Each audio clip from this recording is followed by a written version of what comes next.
ಎಲ್ಲ ಆಹ್ವಾನಿತರೆ ಇವತ್ತು ಬೆಂಗಳೂರು ದಕ್ಷಿಣ ಲೋಕಸಭಾ ಕ್ಷೇತ್ರದ ಅಭ್ಯರ್ಥಿ ಸೌಮ್ಯ ರೆಡ್ಡಿ ಪರವಾಗಿ ಮತಯಾಚನೆ ಮಾಡೋದಕ್ಕೆ ಮತ್ತು ರಾಜ್ಯದ 28 ಕ್ಷೇತ್ರಗಳಲ್ಲೂ ಕೂಡ ಕಾಂಗ್ರೆಸ್ ಪಕ್ಷದ 28 ಅಭ್ಯರ್ಥಿಗಳು ಗೆಲ್ಲಬೇಕು ಅಂತ ಪ್ರಚಾರ ಮಾಡೋದಕ್ಕೆ ಇವತ್ತು ಪ್ರಿಯಾಂಕಾ ಗಾಂಧಿ ಅವರು ಬಂದಿದ್ದಾರೆ. 28ಕ್ಕೆ 28 ಯಾಕೆ ಗೆಲ್ಲಬೇಕು ಅಂತ ಹೇಳಿದಾರೆ ಅಂದರೆ ಡಿ.ಕೆ. ಸುರೇಶ್ ಅವರು ಬಿಟ್ಟು ಉಳಿದಿರ್ತಕ್ಕಂಥ 27 ಜನ ಸಂಸದರು ಬಿಜೆಪಿ, ಇನ್ನೊಬ್ಬರು JDS, ಇನ್ನೊಬ್ಬರು ಬಿಜೆಪಿ ಬೆಂಬಲಿತ. ರಾಜ್ಯದ ಜನರ ಪರ ಅವರು ನಿಂತಿಲ್ಲ. ಉದಾಹರಣೆಗೆ ನಮಗೆ ಬರ 223 ತಾಲೂಕಲ್ಲಿ ಬರ ಬಂದು 7 ತಿಂಗಳಾಯಿತು. ಕೇಂದ್ರಕ್ಕೆ ಮನವಿ ಸಲ್ಲಿಸಿ ನಮ್ಮ ಕೂಗು ಕೇಂದ್ರಕ್ಕೆ ಕೇಳಿಸಲಿಲ್ಲ. ಮತ್ತೆ ಸುಪ್ರೀಂ ಕೋರ್ಟ್ಗೆ ಕೇಸ್ ಹಾಕಿದ ಮೇಲೆ ನಿನ್ನೆ ಸುಪ್ರೀಂ ಕೋರ್ಟ್ ಮುಂದೆ ಪರಿಹಾರ ಕೊಡ್ತೀವಿ ಅಂತ ಹೇಳ್ತಾ ಇದ್ದಾರೆ. ಈ ಸಂದರ್ಭದಲ್ಲಿ ಯಾವ ಲೋಕಸಭಾ ಸದಸ್ಯರು ಡಿ.ಕೆ. ಸುರೇಶ್ ಅವರು ಬಿಟ್ಟರು ಮಾತಾಡಲಿಲ್ಲ. ಎರಡನೇದಾಗಿ ನಮ್ಮ ರಾಜ್ಯದಿಂದ 4,34,000 ಕೋಟಿ ಕೇಂದ್ರಕ್ಕೆ ಟ್ಯಾಕ್ಸ್ ಹೋಗ್ತಾ ಇದೆ. ಆದರೆ ನಮ್ಗೆ ಬರ್ತಾ ಇರ್ತಕ್ಕಂಥದ್ದು 13%. 3,90,000 ಕೋಟಿ ಕೇಂದ್ರ ಸರ್ಕಾರ ಉಳಿಸ್ಕೊಳ್ಳುತ್ತೆ. ಇದು ನಮ್ಗೆ ಅನ್ಯಾಯ ಆಗಿದೆ ಅಂತೇಳಿ ನಮ್ಮ ಮುಖ್ಯಮಂತ್ರಿಗಳು, ಉಪಮುಖ್ಯಮಂತ್ರಿಗಳು ಕೇಂದ್ರ ಜೊತೆ ಅನೇಕ ಬಾರಿ ಚರ್ಚೆ ಮಾಡಿದ್ರು ಕೂಡ ನಮ್ಗೆ ಏನು ಅಲ್ಲಿಂದ ಪ್ರಯೋಜನ ಆಗಲಿಲ್ಲ. ಆದರೆ ಇಂಥ ಸಂದರ್ಭದಲ್ಲೂ ಕೂಡ ಯಾವುದೇ ಲೋಕಸಭಾ ಸದಸ್ಯರು ಮಾತಾಡಲಿಲ್ಲ. ಮೂರನೇದಾಗಿ ಮೇಕೆದಾಟು, ನಮ್ಮ ಹಿಂದೆ ಉಪಮುಖ್ಯಮಂತ್ರಿಗಳಾಗಿದ್ದ ನಮ್ಮ ಡಿ.ಕೆ. ಶಿವಕುಮಾರ್ ಅವರು ಮೇಕೆದಾಟು ಅಣೆಕಟ್ಟು ಕಟ್ಟೋದಕ್ಕೆ ಕೇಂದ್ರಕ್ಕೆ ಪ್ರಸ್ತಾವನೆ ಸಲ್ಲಿಸಿದ್ರು. 5 ವರ್ಷ ಆಯಿತು. ಇದುವರೆಗೂ ಕೂಡ ಆ ಪ್ರಸ್ತಾವನೆಯನ್ನ ಕೇಂದ್ರ ಸರ್ಕಾರ ಪೂರೈಸ್ತಿಲ್ಲ. ಅಂದರೆ ಈ ಸಂದರ್ಭದಲ್ಲೂ ಕೂಡ ನಮ್ಮ ಯಾವುದೇ ಲೋಕಸಭಾ ಸದಸ್ಯರು ಸ್ಪಂದಿಸಲಿಲ್ಲ. ವಿಶೇಷವಾಗಿ ಬೆಂಗಳೂರಿನ ಲೋಕಸಭಾ ಸದಸ್ಯರು ಎಲ್ಲರೂ ಕೂಡ ಬಿಜೆಪಿಯವರಾಗಿದ್ದರೂ ಕೂಡ ಕೇಂದ್ರ ಜೊತೆ ಒಂದು ಮಾತುಕತೆ ಮಾಡಿ ನಮ್ಮ ಜನರ ಒಂದು ಕಷ್ಟ ಸುಖಗಳಿಗೆ ಸ್ಪಂದಿಸದೇ ಇರೋದ್ರಿಂದ ಅವರೆಲ್ಲ ಕೂಡ ಮನೆಯಲ್ಲಿರೋದು ವಾಸಿ. ಆದ್ರಿಂದ ಸೌಮ್ಯ ರೆಡ್ಡಿನ ಗೆಲ್ಲಿಸಿ, ಮನ್ಸೂರ್ ಅವ್ರನ್ನ ಗೆಲ್ಲಿಸಿ, ನಮ್ಮ ರಾಜೀವ್ ಗೌಡ್ರನ್ನ ಗೆಲ್ಲಿಸಿ, ಸುರೇಶ್ ಅವ್ರನ್ನ ಗೆಲ್ಲಿಸಿ 28ಕ್ಕೆ 28 ಕ್ಷೇತ್ರಗಳಲ್ಲೂ ಕಾಂಗ್ರೆಸ್ ಪಕ್ಷದ ಲೋಕಸಭಾ ಸದಸ್ಯರು ಆಯ್ಕೆ ಆಗಿ ಬರಲಿ ಅಂತೇಳಿ ಈಗ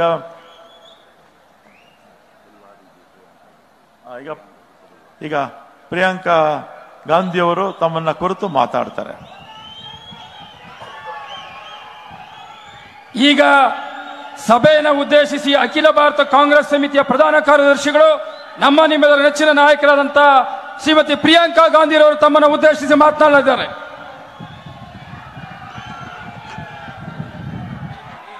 सबसे पहले तो मैं आपसे माफी मांगती हूं कि मुझे देर हो गई. यहाँ के एयरपोर्ट में हम लैंड नहीं कर पाए, इसलिए हमें थोड़ी देर हो गई. आप सबने इतनी देर से इंतजार किया, इतनी गर्मी में बैठे रहे, इसके लिए मैं आपकी बहुत बहुत आभारी हूं. धन्यवाद. ಮೊದಲನೇದಾಗಿ ತಮ್ಮೆಲ್ಲರನ್ನು ನಾನು ಕ್ಷಮೆ ಕೇಳಕ್ಕೆ ಇಷ್ಟಪಡ್ತೀನಿ. ಯಾಕಂದ್ರೆ ಅಷ್ಟೊತ್ತಿಂದ ನನಗೋಸ್ಕರ ಕಾಯ್ತಾ ಇದ್ದೀರಾ. ಆದ್ರೆ ಆ ಪ್ರೀತಿ ವಿಶ್ವಾಸದಿಂದ ಕಾಯ್ತಾ ಇರೋದಕ್ಕೆ ನಾನು ಬಹಳ ನನ್ನ ಧನ್ಯವಾದಗಳನ್ನ ಸಲ್ಲಿಸಕ್ಕೆ ಇಷ್ಟಪಡ್ತೀನಿ.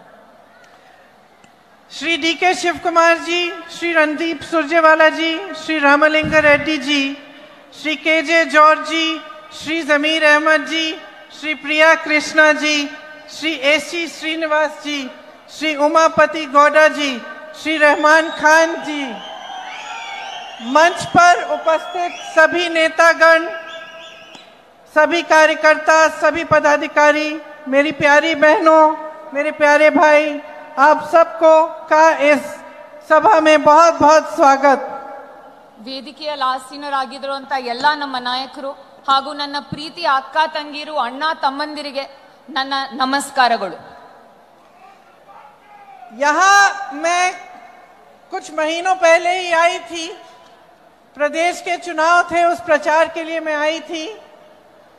मैंने बेंगलोर में भी काफी सभाएं की और बहुत खुशी के साथ और गर्व के साथ मैं कह सकती हूं कि आपने कांग्रेस की सरकार चुनी और जो गारंटी कांग्रेस की सरकार, कांग्रेस पार्टी ने आपको सरकार बनाने से पहले दी थी, वो आज आप अपनी आंखों के सामने पूरी होती हुई देख रहे हैं.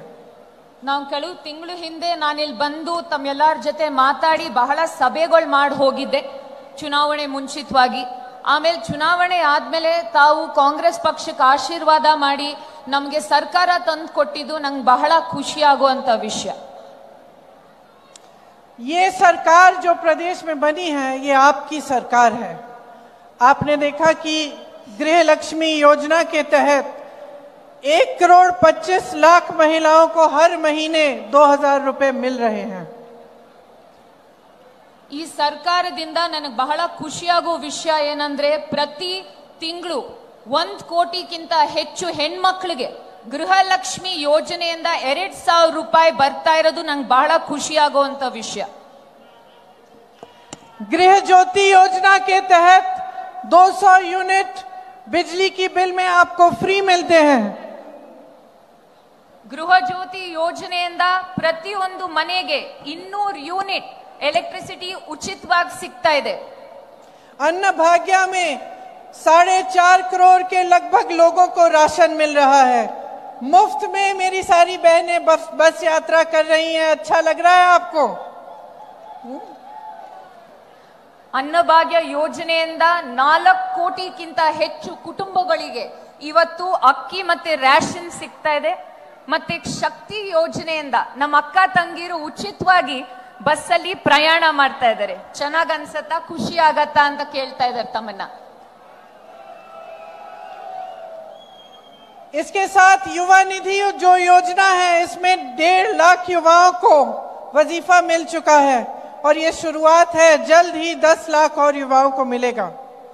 ನಮ್ಮ ಯುವ ನಿಧಿ ಯೋಜನೆಯಿಂದ ಲಕ್ಷಾಂತರ ಯುವಕರಿಗೆ ನಮ್ಮಿಂದ ಹಣ ಹೋಗ್ತಾ ಇದೆ. ಇನ್ನೂ ಹೆಚ್ಚಾಗತ್ತೆ ಅಂತ ನನಗೆ ನಂಬಿಕೆ ಇದೆ. ಅದರಿಂದ ನನಗೂ ಕೂಡ ಬಹಳ ಖುಷಿ ಆಗ್ತಾ ಇದೆ. तो जैसे प्रदेश चुनाव के समय हमने आपको कुछ गारंटी बताई थी और उन्हें पूरा करने का काम हम अभी कर रहे हैं. आप देश भर में देख सकते हैं कि जहां जहां कांग्रेस ने चुनाव से पहले गारंटी दी, उन प्रदेशों में जब कांग्रेस की सरकार आई तो उन गारंटीज को पूरा करने का काम शुरू हो चुका है. ದೇಶದಾದ್ಯಂತ ನುಡಿದಂತೆ ನಡೆಯುವಂತ ಸರ್ಕಾರ ಎಲ್ಲಾದ್ರೂ ಇದ್ರೆ ಅದು ಕಾಂಗ್ರೆಸ್ ಸರ್ಕಾರ. ಕರ್ನಾಟಕದಲ್ಲಿ ನಾವು ಸರ್ಕಾರ ರಚನೆ ಮಾಡಾದ್ಮೇಲೆ ಎಲ್ಲ 5 ಗ್ಯಾರಂಟಿಗಳನ್ನು ಅನುಷ್ಠಾನ ಮಾಡಿದ್ವಿ. ಇಡೀ ದೇಶಾದ್ಯಂತ ಕಾಂಗ್ರೆಸ್ ಸರ್ಕಾರ ಎಲ್ಲಾದ್ರೂ ಇದ್ರೆ ಅವ್ರು ನುಡಿದಂತೆ ನಡೆಯುವಂತ ಸರ್ಕಾರ. ಅವರು ಚುನಾವಣೆಗಿಂತ ಮುಂಚಿತವಾಗಿ ಅವ್ರೇನ್ ನಿಮಗೆ ಗ್ಯಾರಂಟಿ ಅಥವಾ ನಿಮಗೆ ಪ್ರಾಮಿಸ್ ನೀಡ್ತಾರೋ ಅದನ್ನ ಅವರು ಪೂರೈಸಿ ನಿಮ್ ಮುಂದೆ ಬಂದು ನಿಂತಿದ್ದಾರೆ ಇವತ್ತು. अब पूरे देश भर में चुनाव है. हम एक घोषणा पत्र हमने निकाला है, उसे हम न्याय पत्र कहते हैं, क्योंकि हमने देखा कि पिछले 10 सालों में हर वर्ग के साथ अन्याय हुआ है और हम जानते हैं कि आपकी जीवन में संघर्ष ज्यादा बड़े हैं और आपकी तरक्की होने के बजाय आपकी जो समस्याएं हैं वो ज्यादा बड़ी हुई हैं. ಇವಾಗ ಚುನಾವಣೆ ಬಂದಿದೆ. ನಮ್ಮ ಪ್ರಣಾಳಿಕೆಯನ್ನು ನಾವು ನ್ಯಾಯ ಪತ್ರ ಅಂತ ನಾವು ತಮ್ಮ ಮುಂದೆ ಇಟ್ಟಿದ್ದೀವಿ. ಯಾಕಂದ್ರೆ ಇಡೀ ದೇಶದಲ್ಲಿ ಪ್ರತಿಯೊಬ್ಬರಿಗೂ ಕೂಡ ಅನ್ಯಾಯ ಆಗ್ತಾನೆ ಬಂದಿದೆ. ಅದರಿಂದ ನಾವು ಇದನ್ನ ನ್ಯಾಯ ಪತ್ರ ಅಂತ ತಮಗೆ ಸಲ್ಲಿಸಿ ಚುನಾವಣೆ ಆದ್ಮೇಲೆ ಪ್ರತಿಯೊಬ್ಬರಿಗೂ ನ್ಯಾಯ ಒದಗಿಸುವಂತ ಗುರಿ ಇಟ್ಕೊಂಡು ನಿಮ್ ಮುಂದೆ ಬಂದಿದ್ದೀವಿ ಇವತ್ತು. बहुत सारे ऐसे गारंटीज हैं हमारे न्याय पत्र में. मैं सिर्फ आपको 4-5 बताऊंगी. उसके बाद अगर आप उस पत्र को पढ़ सकते हैं तो आपके लिए बहुत अच्छा रहेगा. महिलाओं के लिए, गरीब महिलाओं के लिए 1 लाख रुपए सालाना दिए जाएंगे. जो सबसे बड़ी महिला एक परिवार में है उसके खाते में दिए जाएंगे. ನಮ್ಮ ನ್ಯಾಯ ಪತ್ರದಲ್ಲಿ ಬಹಳಷ್ಟು ನ್ಯಾಯ ಒದಗಿಸುವಂತ ನಾವು ಮಾಹಿತಿ ನೀಡಿದೀವಿ. ಆದ್ರೆ ನಿಮ್ ಮುಂದೆ 1-2-3 ವಿಚಾರ ಮಾತಾಡ್ತೀನಿ. ಮೊದಲನೇದಾಗಿ ಹೆಣ್ಮಕ್ಳಿಗೆ ಪ್ರತಿ ವರ್ಷ 1 ಲಕ್ಷ ರೂಪಾಯಿ ಕೊಡುವಂತ ನಿರ್ಧಾರ ಕಾಂಗ್ರೆಸ್ ಪಕ್ಷ ಮಾಡಿದೆ. ಪ್ರತಿಯೊಬ್ಬ ಮಹಿಳೆಗೆ 1 ಲಕ್ಷ ರೂಪಾಯಿ ತಂದು ಕೊಡ್ಬೇಕಂತ ಕಾಂಗ್ರೆಸ್ ಸರ್ಕಾರ ಹಾಗೂ ಅವರ ನಾಯಕರು ನಿರ್ಧಾರ ಮಾಡಿದ್ದಾರೆ. युवाओं के लिए जो स्नातक पास होंगे उनके लिए एक खास अप्रेंटिसशिप का प्रोग्राम बनेगा और 1 लाख रुपए कम से कम सालाना उनको भी मिलेंगे इस अप्रेंटिसशिप प्रोग्राम के तहत. ಮೊದಲನೇ ಬಾರಿಗೆ ನಮ್ಮ ಯುವಕರಿಗೆ ನಾವು ಉದ್ಯೋಗ ಖಾತ್ರಿ ತೆಗಿಬೇಕಂತ ಇದ್ವಿ. ಆದ್ರೂ ಕೂಡ ಪ್ರತಿಯೊಂದು ಯುವಕರಿಗೆ ನಾವು ಅಪ್ರೆಂಟಿಸ್ಶಿಪ್ ಪ್ರೋಗ್ರಾಮ್ ಇಂದ ವರ್ಷಕ್ಕೆ 1 ಲಕ್ಷ ಆದ್ರೂ ಸಂಬಳ ಬರಂಗೆ ನಾವು ಈ ಅಪ್ರೆಂಟಿಸ್ಶಿಪ್ ಪ್ರೋಗ್ರಾಮ್ ಅನ್ನ ಶುರು ಮಾಡ್ತಾ ಇದೀವಿ. 5,000 करोड़ का स्टार्टअप फंड बनेगा, खास तौर से युवाओं के लिए, और जो शिक्षा लोन है वो माफ किए जाएंगे. इसके साथ साथ श्रमिकों के लिए राष्ट्रीय न्यूनतम मजदूरी 400 रुपए प्रतिदिन की होगी, और शहरों में रोजगार की गारंटी जिस तरह से गांव में होती है वैसे दी जाएगी. और 25 लाख तक स्वास्थ्य बीमा सबको मिलेगा, ताकि 25 लाख तक आपका जो इलाज है वो आपको मुफ्त में मिल पाए. ಪ್ರತಿಯೊಂದು ಜಿಲ್ಲೆಯಲ್ಲಿ 5,000 ಕೋಟಿ ಸ್ಟಾರ್ಟ್ಅಪ್ ಫಂಡ್ ಅಂತ ಶುರು ಮಾಡ್ತೀವಿ. ಪ್ರತಿಯೊಬ್ಬರಿಗೂ ಅದರಿಂದ ಅನುಕೂಲ ಆಗ್ಲಿ ಅಂತ ಶ್ರಮಿಕ್ ನ್ಯಾಯ್ ಅಂದ್ರೆ ನಮ್ಮ ಕೂಲಿ ಕೆಲಸ ಮತ್ತೆ ನಮ್ಮ ಲೇಬರ್ ಕೆಲಸ ಮಾಡೋರ್ಗೆ ಅವರಿಗೆ ಮಿನಿಮಮ್ ವೇಜ್ ಆಗಿರ್ಲಿ ಅಥವಾ ಅವ್ರಿಗೆ ಅನುದಾನ ಆಗಿರ್ಲಿ ಅಥವಾ ಅವ್ರಿಗೆ ಇನ್ಶೂರೆನ್ಸ್ ಆಗಿರ್ಲಿ ಅದನ್ನು ಕೂಡ ತಂದು ಕೊಡ್ತೀವಿ ಅಂತ ನಮ್ಮ ನ್ಯಾಯ ಪತ್ರದಲ್ಲಿ ನಾವು ಬಹಳ ಸ್ಪಷ್ಟವಾಗಿ ನಾವು ಬರೆದು ಹೇಳಿದೀವಿ.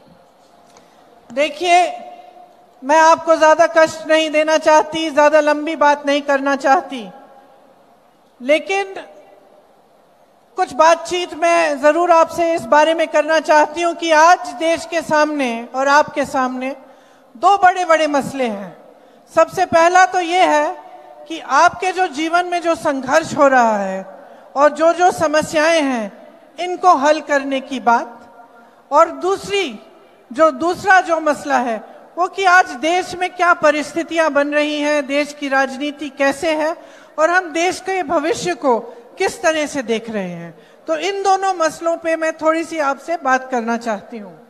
ನಾನು ಬಹಳಷ್ಟು ಸಮಯ ತಗೊಳ್ಳಲ್ಲ, ಯಾಕಂದ್ರೆ ಬಹಳಷ್ಟು ಕಾಯಿಸ್ತೇನೆ ತಮ್ಮನ್ನೆಲ್ಲ. ಆದ್ರೆ ಇವತ್ತು ದೇಶದಲ್ಲಿ ಇರೋದು 2 ವ್ಯೂಗಳು. ಮೊದಲನೇದಾಗಿ ತಮ್ಮೆಲ್ಲರಿಗೂ ಗೊತ್ತು ಯಾವ ರೀತಿ ಬಡಸ್ತನ ಅಥವಾ ಬೆಲೆ ಏರಿಕೆ ಅಥವಾ ನಿಮ್ಗೆ ಏನ್ ಕಷ್ಟ ಆಗ್ತಾ ಇದೆ ಅಂತ ನಾವೆಲ್ಲರೂ ನೋಡ್ತಾ ಇದೀವಿ. ಅದು ಒಂದ್ ಕಡೆ. ಎರಡನೇ ಕಡೆ ತಾವು ನೋಡ್ತೀರಾ ಮಾಧ್ಯಮದಲ್ಲಿ ಈ ನಾಯಕರು ಯಾವ ರೀತಿ ಮುಂದೆ ಹೋಗಿ ಮಾತಾಡ್ತಾ ಇದ್ದಾರೆ, ಎಲ್ಲಾ ಪ್ರಗತಿ ಇದೆ, ಎಲ್ಲಾ ಚೆನ್ನಾಗಿ ನಡೀತಾ ಇದೆ ಅಂತ. ಇದು 2 ಇಂಡಿಯಾ ವ್ಯೂಗಳು. जहां तक आपकी बात है तो आज आपकी सबसे बड़ी समस्याएं क्या है? महंगाई है और बेरोजगारी है. सही बात है ये? ನಿಮ್ ಮುಂದೆ ಇರೋದು ಇವತ್ತು 2 ಕಷ್ಟಗಳು, ಬೆಲೆ ಏರಿಕೆ ಮತ್ತೆ ನಿರುದ್ಯೋಗ. ನಿಜಾನೋ ಇಲ್ವೋ? मेरी बहनें यहां बैठी हैं, सबसे ज्यादा बोझ आप उठाती हो. जब महंगाई बढ़ती है सबसे ज्यादा संकट आप पे होता है.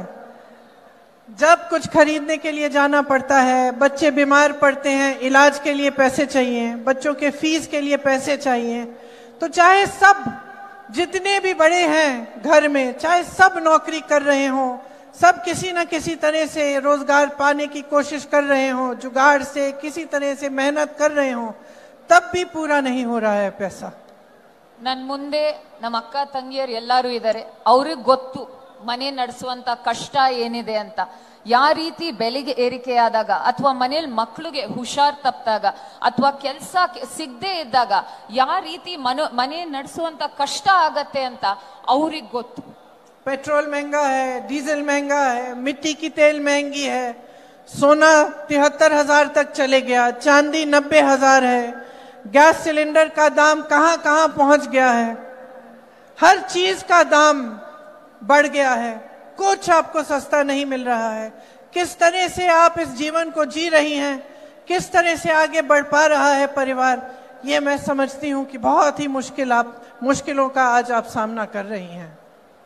ಪೆಟ್ರೋಲ್ ಬೆಲೆ ಏರಿದೆ, ಡೀಸೆಲ್ ಬೆಲೆ ಏರಿದೆ, ಅಡುಗೆ ಎಣ್ಣೆ ಬೆಲೆ, ಚಿನ್ನ ಬೆಳ್ಳಿ ಎಲ್ಲಾದ್ರದ್ದು ಬೆಲೆ ಏರಿದೆ. ನನಗ್ ಗೊತ್ತಾಗತ್ತೆ ನಮ್ಮ ಅಕ್ಕ ತಂಗಿಯರು ಯಾವ ರೀತಿ ಕಷ್ಟ ಪಡ್ತಾ ಇದಾರೆ ಈ ಬೆಲೆ ಏರಿಕೆ ಸಂದರ್ಭದಲ್ಲಿ ಅಂತ. आज चाहे किसान हो, चाहे श्रमिक हो, चाहे मेरी बहनें हो, चाहे कोई मिडिल क्लास का हो, सबके लिए मुश्किलें बढ़ रही हैं. और ये आपने देखा होगा पिछले 10 सालों में कि महंगाई बढ़ती चली गई है, लेकिन आपके लिए रोजगार बनाने का काम नहीं हुआ है. ಸಮಾಜದಲ್ಲಿ ಎಲ್ಲಾ ವರ್ಗಗಳಲ್ಲಿ ಬೆಲೆ ಏರಿಕೆ ಎಲ್ಲರೂ ಎದುರಿಸ್ತಾ ಇದ್ದಾರೆ. ಆದ್ರೆ ಬೆಲೆ ಏರಿಕೆ ಎದುರಿಸೋ ಸಮಯದಲ್ಲಿ ನಮಗೆ ನಿರುದ್ಯೋಗದ ತೊಂದರೆ ಕೂಡ ಪ್ರತಿಯೊಬ್ಬರಿಗೂ ಕಾಡ್ತಾ ಇದೆ. तो मोदी जी के इस 10 साल के राज में आपको मिला क्या? अगर आप अपने जीवन को देखते हैं तो क्या आपको लगता है कि आपके जीवन में तरक्की आई? ನೀವು ಪ್ರಧಾನ ಮಂತ್ರಿ ಮೋದಿ ಅವರ 10 ವರ್ಷದ ಆಡಳಿತ ನೋಡಿದಿರ. ನೀವೆಲ್ಲ ಕೇಳಬೇಕಾಗಿರೋದು ಒಂದು ಪ್ರಶ್ನೆ, ನಿಮ್ಮ ಜೀವನದಲ್ಲಿ ಅಥವಾ ನಿಮ್ಮ ಜೀವನದಲ್ಲಿ ಏನಾದ್ರು ಬದಲಾವಣೆ, ಒಳ್ಳೆ ಬದಲಾವಣೆ ಆಗಿದಾ? ಪ್ರತಿಯೊಬ್ಬರು ಪ್ರಶ್ನೆ ಮಾಡಬೇಕಾಗಿರೋದು ಅದನ್ನ. आपको एक इमेज दिखाई गई, रोज दिखाई जाती है टीवी पे, सुपरमैन की इमेज. मिले आपको महंगाई man?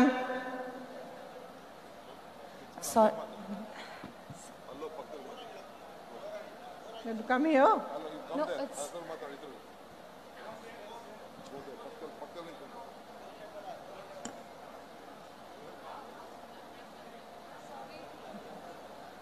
No problem. You want to use that? You want to use one of these? I'm okay. Use this? No, ma'am.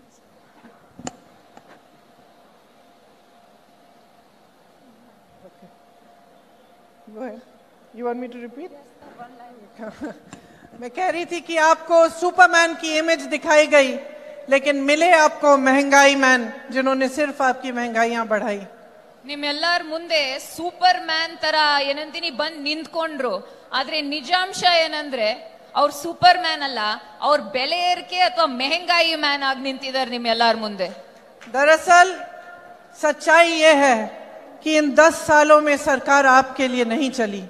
चाहे आपको टीवी पे, होर्डिंग्स पे, मीडिया कुछ भी दिखाए, सच्चाई ये है जो आप जी रहे हैं. सच्चाई ये है कि आपके जीवन में तरक्की नहीं आई. ನಿಜಾಂಶ ಏನಂದ್ರೆ ಇವತ್ತು ನೀವ್ ಟಿವಿಲಿ ಅಥವಾ ಮಾಧ್ಯಮಗಳಲ್ಲಿ ನೋಡೋ ಅಚ್ಚೇ ದಿನ ಅಥವಾ ದೊಡ್ಡ ಪ್ರಗತಿ ಅಂತ ನಾವ್ ಜೀವನ ಇವತ್ತು ನಾವ್ ನಡೆಸ್ತಾ ಇಲ್ಲ. ನಿಜಾಂಶ ಏನಂದ್ರೆ ತಾವ್ ಎಲ್ಲಾರು ಪ್ರತಿಯೊಬ್ರು ತಾವ್ ಪಡ್ತಾ ಇರೋ ಕಷ್ಟ, ತಮ್ಮಲ್ಲಿರೋ ತೊಂದರೆಗಳು, ಅದೇ ಇವತ್ತಿನ ನಿಜಾಂಶ, ಅದೇ ನಾವ್ ನೋಡ್ತಾ ಇರುವಂತ ಚಿತ್ರಣ. प्रधानमंत्री जी के कुछ गिने चुने मित्र हैं, बड़े बड़े खरबपति हैं, उनके लिए सारी नीतियां बनाई जा रही हैं. ಪ್ರಧಾನ ಮಂತ್ರಿ ಅವ್ರದ್ದು ಸ್ವಲ್ಪ ಬಹಳ ಮುಖ್ಯವಾದಂತ ಸ್ನೇಹಿತರಿದ್ದಾರೆ. ಆ ಸ್ನೇಹಿತರ ಕಂಡ್ರೆ ಎಷ್ಟು ಇಷ್ಟ ಅಂದ್ರೆ ಪ್ರಧಾನ ಮಂತ್ರಿ ಅವ್ರಿಗೆ, ಅವ್ರಿಗೋಸ್ಕರ ಈ ದೇಶದ ನೀತಿ ನಿಯಮಗಳನ್ನೇ ಬದಲಾಯಿಸ್ತಾ ಇದ್ದಾರೆ. देश का लोहा, कोयला, बिजली, सड़कें, हवाई अड्डे, बंदरगाह, देश के हाईवे, देश के PSUs की सारी ताकत सब इन्हीं लोगों को दी जा रही है. ಈ ದೇಶದ ಕರೆಂಟ್ ಆಗಿರ್ಬೋದು, ಕೋಲ್ ಆಗಿರ್ಬೋದು, ಏರ್ಪೋರ್ಟ್ ಗಳಾಗಿರ್ಬೋದು, ನಮ್ಮ ಪಬ್ಲಿಕ್ ಸೆಕ್ಟರ್ ಅಂಡರ್ಟೇಕಿಂಗ್ಗಳು ಏನೇ ಆಗಿದ್ರು ಅದನ್ನೆಲ್ಲ ನರೇಂದ್ರ ಮೋದಿ ಅವರು ಅವ್ರ ಸ್ನೇಹಿತರು ಪಾಲ್ ಮಾಡ್ತಾ ಇದ್ದಾರೆ ಇವತ್ತು. जो बाकी बिजनेस है देश के, जो छोटे छोटे व्यापारी हैं या मध्यम व्यापारी हैं या बड़े व्यापारी जो इनके दोस्त नहीं हैं, उनके बढ़ावे के लिए कोई नीति नहीं है. ಇವತ್ತಿನ ನಿಜಾಂಶ ಏನಂದ್ರೆ ನಮ್ಮ ಸಣ್ಣ ಪುಟ್ಟ ಉದ್ಯಮಿಗಳು, ಈ ದೇಶದ ಬೆನ್ನೆಲುಬಾಗಿರುವಂತ ಸಣ್ಣ ಪುಟ್ಟ ಉದ್ಯಮಿಗಳಿಗೆ ಏನು ಸಹಾಯ ಬರ್ತಾ ಇಲ್ಲ. ಇವತ್ತು ಅವರು ಸಣ್ಣ ಪುಟ್ಟ ಉದ್ಯಮಿಗಳು, ನಮ್ಮ ದೇಶ ನಡೆಸೋ ಉದ್ಯಮಿಗಳಿಗೆ ನಾವ್ ತೊಂದರೆ ಕೊಟ್ಟು ಇವತ್ತು ಅವ್ರಿಗಂತೂ ಏನು ಸಹಾಯ ಮಾಡಿಲ್ಲ ಈ ಪ್ರಧಾನ ಮಂತ್ರಿ ಮೋದಿ ಅವರು. गरीबों के लिए नहीं है, मिडिल क्लास के लिए नहीं है, श्रमिकों के लिए, किसानों के लिए कोई ऐसी स्कीम्स नहीं है जो आपको आगे बढ़ाए. अगर स्कीम बनती भी है तो 5 किलो राशन देने की स्कीम या कुछ ऐसी चीज जिससे आप अपने पैरों पे खड़े नहीं होंगे, लेकिन आपको कुछ कुछ थोड़ा थोड़ा दिया जाएगा ताकि आप चुप रहें. ಇವತ್ತು ರೈತರಿಗೆ, ಬಡವರಿಗೆ, ಮಧ್ಯಮ ವರ್ಗದವ್ರಿಗೆ, ಲೇಬರ್ ಕ್ಲಾಸ್ ಅವ್ರಿಗೆ ಯಾರಿಗೂ ಸಮಾಜದಲ್ಲಿ ಯಾರಿಗೂ ಏನು ಸಹಾಯ ಮಾಡ್ತಾ ಇಲ್ಲ. ಏನಾದ್ರೂ ಸಹಾಯ ಮಾಡಿದ್ರೆ 5 kg ಅನ್ನ ಅಥವಾ ಸಣ್ಣ ಪುಟ್ಟ ಅಕ್ಕಿ ಅಥವಾ ಸಣ್ಣ ಪುಟ್ಟ ಸ್ಕೀಮ್ಗಳಲ್ಲಿ ತಮಗ್ ಕೊಟ್ಟಿ ತಮಗ್ ತೃಪ್ತಿ ಪಡಿಸುವಂತ ಪ್ರಯತ್ನ ಒಂದ್ ಮಾತ್ರ ಮಾಡ್ತಾ ಇದ್ದಾರೆ ನರೇಂದ್ರ ಮೋದಿ ಅವರು. हर स्तर पर लोकतंत्र को कमजोर करने की कोशिशें होती हैं. आपके अधिकार कमजोर किए जाते हैं. आज संविधान बदलने की बात हो रही है. संविधान बदलने से क्या होगा? आप ही के अधिकार कमजोर होंगे, आप ही की मजबूती कम होगी, क्योंकि संविधान के तहत इस देश में हर इंसान को चाहे वो महिला हो, पुरुष हो, किसी भी जाति का, किसी भी धर्म का हो, चाहे वो किसान हो, चाहे प्रधानमंत्री हो, सबको समान अधिकार मिलता है। ಇವತ್ತು ಪ್ರಜಾಪ್ರಭುತ್ವವನ್ನು ವೀಕ್ ಮಾಡಕ್ ಹೊರಟಿದ್ದಾರೆ. ಎರಡನೇದಾಗಿ ತಮ್ಮ ಅಧಿಕಾರ ಮತ್ತೆ ತಮಗೆ ಸಾಂವಿಧಾನಿಕ ಏನ್ ಹಕ್ಕುಗಳಿದ್ವೋ ಅದನ್ನ ಕಮ್ಮಿ ಮಾಡ್ತಾ ಇದ್ದಾರೆ. ಆಮೇಲೆ ಇವ್ರುಗಳು ಸಂವಿಧಾನವನ್ನೇ ಬದಲಾಯಿಸಕ್ ನಿಂತಿರುವಂತ ಪಕ್ಷ. ಸಂವಿಧಾನ ಬದಲಾಯಿದ್ರೆ ಯಾರಿಗ್ ತೊಂದರೆ ಆಗತ್ತೆ? ಪ್ರಜಾಪ್ರಭುತ್ವದಲ್ಲಿ ಸಂವಿಧಾನ ಬದಲಾದ್ರೆ ತಮ್ ಎಲ್ಲಾರ್ಗೂ ಹಕ್ಕಿರೋ ಹಕ್ಕುಗಳು, ಸಾಂವಿಧಾನಿಕ ಹಕ್ಕುಗಳನ್ನ ಕಿತ್ಕೋತಾರೆ. ಆಮೇಲೆ ಕಿತ್ಕೊಳ್ಳುವಂತ ಪ್ರಯತ್ನ ಆಗ್ಲೇ ಶುರು ಆಗಿದೆ, ಇನ್ನೂ ಹೆಚ್ಚು ಮಾಡ್ತಾರೆ ಬರೋ ದಿವಸಗಳಲ್ಲಿ. शायद इस देश में पहली बार ऐसा हुआ होगा कि चुनाव से पहले दो मुख्यमंत्रियों को गिरफ्तार किया गया है। किसी एक देश की सबसे बड़ी पार्टी के बैंक अकाउंट बंद किए गए हैं और पूरे विपक्ष पे एक भयंकर हमला हो रहा है। प्रधानमंत्री सुबह से शाम तक यही कहते रहते हैं कि पूरी दुनिया भ्रष्ट है, सारे नेता भ्रष्ट हैं, सिर्फ वही एक ईमानदार और पाक है। ಇವತ್ತು ದೇಶದ ಇತಿಹಾಸದಲ್ಲಿ ಮೊದಲನೇ ಬಾರಿಗೆ ಎರಡೆರಡು ಮುಖ್ಯಮಂತ್ರಿಗಳನ್ನ ಜೈಲಿಗೆ ಹಾಕಿದ್ದಾರೆ. ಇವತ್ ನೋಡ್ತೀರಾ, ದೇಶದ ಅತಿ ದೊಡ್ಡ ರಾಜಕೀಯ ಪಕ್ಷದ್ದು ಅಕೌಂಟ್ ನ ಬಂದ್ ಮಾಡಿದ್ದಾರೆ. ಪ್ರಧಾನ ಮಂತ್ರಿ ಅವ್ರಿಗೆ ಏನ್ ಅನ್ಸಿದೆ ಅಂದ್ರೆ, ಇಡೀ ದೇಶದಲ್ಲಿ ಮತ್ತೆ ಭೂಮಿ ಮತ್ತೆ ಪ್ರಪಂಚದಲ್ಲಿ ಎಲ್ಲಾರು ಭ್ರಷ್ಟರು ಇರೋದು ಒಬ್ರೆ, ಭ್ರಷ್ಟರಾಗದೆ ಇರೋರು, ಕರಪ್ಷನ್ ಫ್ರೀ ಅಂತ ಯಾರು ಇದ್ರೆ ಒಬ್ರೆ ಅನ್ಕೊಂಡಿದ್ದಾರೆ ನರೇಂದ್ರ ಮೋದಿ ಅವರು. लेकिन कुछ समय पहले उन्होंने एक स्कीम बनाई, इलेक्टोरल बॉन्ड्स की स्कीम, जिसके तहत जो भी राजनीतिक दल को चंदा दे रहा था उसका नाम गुप्त रहता था. ಇವಾಗ ತಮ್ಗೆಲ್ಲರಿಗೂ ಗೊತ್ತಿರೋ ಹಾಗೆ ಅವ್ರ ಸರ್ಕಾರ ಮತ್ತೆ ಅವ್ರ ನೇತೃತ್ವದಲ್ಲಿ ಒಂದು ಎಲೆಕ್ಟ್ರಲ್ ಬಾಂಡ್ ಅಂತ ಒಂದು ಸ್ಕೀಮ್ ತಂದ್ರು. ಆ ಸ್ಕೀಮ್ ಅಲ್ಲಿ ಏನಂದ್ರೆ, ತಾವ್ ಎಷ್ಟೇ ದುಡ್ಡು ಕೊಟ್ರು, ಯಾವ ರೀತಿ ಚಂದಾ ವಸೂಲಿ ಆದ್ರೂ ಕೂಡ ಯಾರು ಕೊಟ್ಟಿದ್ದಾರೆ, ಎಷ್ಟು ಕೊಟ್ಟಿದ್ದಾರೆ ಅಂತ ಯಾರಿಗೂ ಗೊತ್ತಾಗ್ತಾ ಇರಲಿಲ್ಲ. सुप्रीम कोर्ट ने कहा कि यह गलत स्कीम है, इसको पारदर्शी बनाओ, जिसने जिसको चंदा दी है उसकी लिस्ट निकलनी चाहिए. तो पहले तो सरकार ने मना कर दिया कि लिस्ट नहीं मिल रही है, फिर सुप्रीम कोर्ट ने डांटा तो वो लिस्ट निकली, और जब लिस्ट निकली तो नरेंद्र मोदी जी की भाजपा की पूरी असलियत इस देश के सामने आ चुकी है. ನಮ್ ಸುಪ್ರೀಂ ಕೋರ್ಟ್ ಹೇಳ್ತು, ತಾವ್ ಎಲ್ಲಾರ್ಗೂ ತೆರೆದಿಡ್ಬೇಕು ಯಾರ್ಯಾರು ಏನಂತೀನಿ ಈ ಎಲೆಕ್ಟ್ರಲ್ ಬಾಂಡ್ ಅಲ್ಲಿ ಫಂಡ್ ನೀಡಿದ್ದಾರೆ ಅಂತ. ಸರ್ಕಾರ ಹೇಳ್ತು ನಾವು ಕೊಡಲ್ಲ, ನಮ್ಮ ಹತ್ರ ಇಲ್ಲ ಅಂತ. ಸುಪ್ರೀಂ ಕೋರ್ಟ್ ಪುನಃ ಕೇಳಿದಾಗ ಅವ್ರು ಎಲ್ಲ ಬಂದು ತೆರೆದಿಟ್ಟು ಯಾರು ಯಾವ ಪಕ್ಷಕ್ಕೆ ಎಷ್ಟು ಕೊಟ್ಟಿದ್ದಾರೆ ಅಂತ ನೋಡಿದಾಗ ಯಾರಿಂದ ಚಂದಾ ವಸೂಲಿ ಆಯ್ತು, ಯಾರು ಎಷ್ಟು ಕೊಟ್ರು ಅಂತ ಇಡೀ ದೇಶದ ಮುಂದೆನೆ ತೆರೆದಿಟ್ಟು ಎಲ್ಲಾರ್ಗೂ ಗೊತ್ತಾಯ್ತು ಯಾವ ಪಕ್ಷ ಚಂದಾ ವಸೂಲಿ ಮಾಡ್ತಿತ್ತು ಅಂತ. चंदा की स्कीम नहीं थी, ये वसूली की स्कीम थी. जिसने चंदा दिया उसकी एक अनोखी कहानी थी. किसी पे छापा मारा, चंदा लिया, छापे बंद. किसी पे केस डाले, चंदा लिया, केस बंद. किसी ने कोविड की वैक्सीन बनाई, उसने चंदा दिया. किसी ने वो गुजरात का पुल बनाया जो टूटकर गिर पड़ा, उसने भी चंदा दिया. किसी ऐसी कंपनी ने चंदा दिया जिसकी 150 करोड़ तक के तकरीबन मुनाफा है और चंदा दे रहे 1100 करोड़ का. ಈ ಚಂದ ಅಲ್ಲ, ಇದು ವಸೂಲಿ ಆಗಿತ್ತು.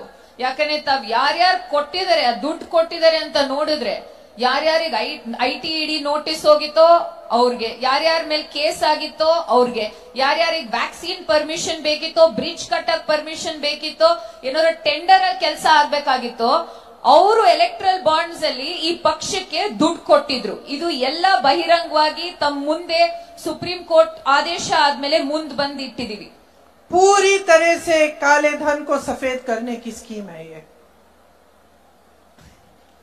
ಇದು ಬೇರೆ ಏನು ಅಲ್ಲ, ಕಪ್ ಹಣವನ್ನು ವೈಟ್ ಮಾಡಿ ತಂದು ಕ್ಲೀನ್ ಆಗಿ ಮುಂದ್ ಉಪಯೋಗಿಸಕ್ ಆಗಿರುವಂತ ಷಡ್ಯಂತ್ರ ಇದು.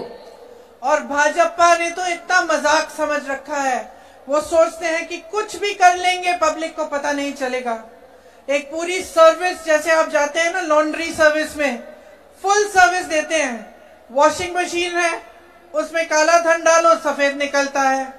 मनी लॉन्ड्रिंग की मशीन है, स्टेन रिमूवल की सर्विस मिल रही है, किसी को भ्रष्ट कहते इसने हजारों करोड़ों का किया है घोटाला, भाजपा को ज्वाइन करता है, जिस दिन ज्वाइन करता है तो कहते हैं कि ये ईमानदार आदमी है। ಇವರೆಲ್ಲ ಅನ್ಕೊಂಡಿರೋದೇನಂದ್ರೆ ಅವ್ರು ಏನೇ ಮಾಡಿದ್ರು ನಮ್ಗಳು ಗೊತ್ತಾಗಲ್ಲ ಅಂತ. ಬಿಜೆಪಿ ಅವರು ಇವತ್ ಒಂದ್ ವಾಷಿಂಗ್ ಮಿಷಿನ್ ತೆರೆದಿಟ್ಟಿದ್ದಾರೆ. ತಾವೆಲ್ಲ ನೋಡಿದಿರಾ ವಾಷಿಂಗ್ ಮಿಷಿನ್ ಯಾವ ರೀತಿ ನಡೆಯುತ್ತೆ ಅಂತ. ಅದ್ರೊಳಗೆ ಏನಂತೀನಿ, ನೀವು ಬ್ಲಾಕ್ ಮನಿ ಹಾಕಿ ಹೊರಗಡೆ ವೈಟ್ ಬರುತ್ತೆ, ನೀವು ಭ್ರಷ್ಟರನ್ನ ಹಾಕಿ ಹೊರಗಡೆ ಕ್ಲೀನ್ ಆಗಿ ಬರ್ತಾರೆ. ಆಮೇಲೆ ಬಿಜೆಪಿ ಅವರೇ ಹೇಳಿರ್ತಾರೆ ಸಾವಿರ ಕೋಟಿ ಹಗರಣ ಮಾಡಿದಾರೆ ಈ ರಾಜಕಾರಣಿಗಳಂತ. ಆದ್ರೆ ಆ ರಾಜಕಾರಣಿಗಳು ಬಿಜೆಪಿ ಸೇರ್ಕೊಂಡಾಗ ವಾಷಿಂಗ್ ಮಿಷಿನ್ ಒಳಗೆ ಹೋಗಿ ಹೊರಗೆ ಕ್ಲೀನ್ ಆಗಿ ಬರ್ತಾರೆ. बेसिक इशू क्या है? बैंगलोर का एग्जाम्पल लीजिए। आपकी जो शहर है वो देश का गौरव होना चाहिए और है भी। यहाँ एक विजन के तहत बनी थी। मुझे याद है मैं छोटी थी, मेरे पिताजी बात करते थे उस समय कि बैंगलोर और हैदराबाद में टेक्नोलॉजी का हब बनना चाहिए। और आगे जाके बहुत लोगों ने काम किया, मेहनत की और ये टेक्नोलॉजी के हब बने। यहाँ से इतनी कैपेबिलिटी है, इतनी टैलेंट है, पूरे देश भर में आपने भेजा है लोगों को, पूरे देश को दुनिया जानती है बैंगलोर को। ಬೆಂಗಳೂರು ಯಾವ ತರ ಸಿಟಿ ಅಂದ್ರೆ, ನಮ್ ತಂದೆಯವರು ಕೂಡ, ನನ್ ಚಿಕ್ಕೋಳಿದಾಗ ನನಗೆ ಇನ್ನೂ ಜ್ಞಾಪಕ ಇದೆ, ನಮ್ ತಂದೆಯವರು ಬೆಂಗಳೂರು ಮತ್ತೆ ಹೈದರಾಬಾದ್ ಬಗ್ಗೆ ಯಾವ ರೀತಿ ವಿಷನ್ ಇರೋ ಸಿಟಿ, ಯಾವ ರೀತಿ ಮುಂದ್ ಹೋಗ್ತಾ ಟೆಕ್ ಹಬ್ ಆಗತ್ತೆ ಅಂತ ಅದ್ರ ಬಗ್ಗೆ ಮಾತನಾಡ್ತಿದ್ರು. ಇವತ್ ಬೆಂಗಳೂರನ್ ತಾವೇ ನೋಡಿ ಬೇಕಾರೆ, ಬೆಂಗಳೂರಲ್ಲಿ ಯಾವ ರೀತಿ ನಮ್ ಯುವಕರು ಇಡೀ ದೇಶಾದ್ಯಂತ ಹೋಗಿ ಸೇವೆ ಸಲ್ಲಿಸ್ತಾರೆ. ಬಹಳ ಏನಂತೀನಿ ಬೇರೆ ಫೀಲ್ಡ್ಗಳಲ್ಲಿ. देश भर से यहाँ लोग नौकरी ढूंढने के लिए आते हैं। यहाँ मल्टीनेशनल्स हैं, बड़े बड़े संस्थान हैं, IIT है, IIM है, IISc है, इसरो, DRDO, HAL, ये सारे यहाँ हैं। स्टार्टअप्स भी यहाँ सबसे ज्यादा हैं। सब चीजों का संगम है ये बैंगलोर। ಇಡೀ ದೇಶದ ಎಲ್ಲಾ ಕಡೆಯಿಂದ ಯುವಕರು ಬೆಂಗಳೂರಿಗೆ ಬರ್ತಾರೆ. ಬೆಂಗಳೂರಿಗೆ ಬಂದೆ ಯಾಕೆ ಬೆಂಗಳೂರಿಗೆ ಬರ್ತಾರೆ ಅಂದ್ರೆ, ಇಸ್ರೋ, HAL, DRDO, ನಮ್ದು IISc, IIM,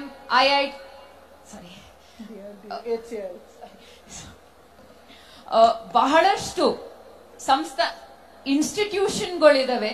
ಅದರಿಂದ ಇನ್ಸ್ಟಿಟ್ಯೂಷನ್ ಮಾತ್ರ ಅಲ್ಲ, ನಮ್ಮಲ್ಲಿ ಸ್ಟಾರ್ಟ್ಅಪ್ಗಳು ಕೂಡ ಬಹಳಷ್ಟು ಇದಾವೆ ಅಂತ ನಮ್ ಯುವಕರು ದೇಶದಾದ್ಯಂತ ಎಲ್ಲಾ ಕಡೆ ಬಿಟ್ಟು ಬೆಂಗಳೂರಿಗೆ ಬರ್ತಾರೆ. लेकिन यहाँ का पॉपुलेशन काफी बढ़ गया है। पिछले 20 सालों में 3 गुना हो गया है। पानी की किल्लत है। यहाँ तेजी से विकास आया तो इसके लिए पर्यावरण, हरियाली, पानी, इसकी जरूरत और बड़ी है। और यहाँ के लिए एक बैलेंस डेवलपमेंट होना चाहिए। इंफ्रास्ट्रक्चर, एनवायरमेंटल प्रोजेक्ट्स होने चाहिए। ಬೆಂಗಳೂರಿನ ಜನಸಂಖ್ಯೆ ಬಹಳಷ್ಟು ಬೆಳೀತಾ ಇದೆ. ಯಾವ ರೀತಿ ಬೆಳೀತಾ ಇದೆ ಅಂದ್ರೆ, ಒಂದೊಂದು ನೀರಾವರಿ ಆಗಿರ್ಬೋದು, ಇರಿಗೇಷನ್ ಆಗಿರ್ಬೋದು, ಸ್ವಲ್ಪ ತಾಪತ್ರೆಗಳು ಆಗ್ತಾ ಇದೆ. ಆದ್ರೆ ಬೆಂಗಳೂರಿಗೆ ನಮಗೆ ಬ್ಯಾಲೆನ್ಸ್ಡ್ ಇನ್ಫ್ರಾಸ್ಟ್ರಕ್ಚರ್ ಅನ್ನೋದು ನಾವು ಮುಂದೆ ತರಬೇಕು. और यहाँ पे पहले जैसे एक झीलों का शहर कहलाता था, उस तरह से बनाना चाहिए। जो सबअर्बन रेल प्रोजेक्ट है, जो मेट्रो का एक्सपेंशन है, ये सब करना है। ओला, उबर, जोमेटो, स्विगी में जो काम करते हैं उन पर फोकस होना चाहिए। उनके लिए सामाजिक सुरक्षा भी मिलनी चाहिए। लेकिन यहाँ के सारे सांसद भाजपा के हैं। वो क्या बातें कर रहे हैं? इतना बड़ा चुनाव है, पूरी दुनिया देख रही है। दुनिया का सबसे बड़ा लोकतंत्र है और दुनिया क्या देख रही है कि कैसी कैसी बातें हो रही हैं। आपके सबसे बड़े नेता जो सबसे ऊंचा पोजीशन इस देश में रखते हैं, वो कैसी कैसी बातें आपके सामने कर रहे हैं। आपके विकास की बात नहीं हो रही है, आपके झीलों की बात नहीं हो रही है, यहाँ की टेक्नोलॉजी की बात नहीं हो रही है, श्रमिकों की बात नहीं हो रही है, किसानों की बात नहीं हो रही है। देश में बात क्या हो रही है?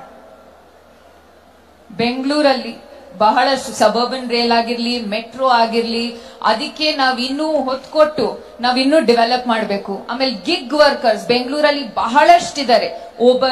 ಉಬರ್, ಓಲಾ, ಸ್ವಿಗಿ, ಝೊಮ್ಯಾಟೊ, ಆ ರೀತಿ ಅವ್ರಗಳಿಗೂ ನಾವು ಸಹಾಯ ನೀಡಬೇಕು.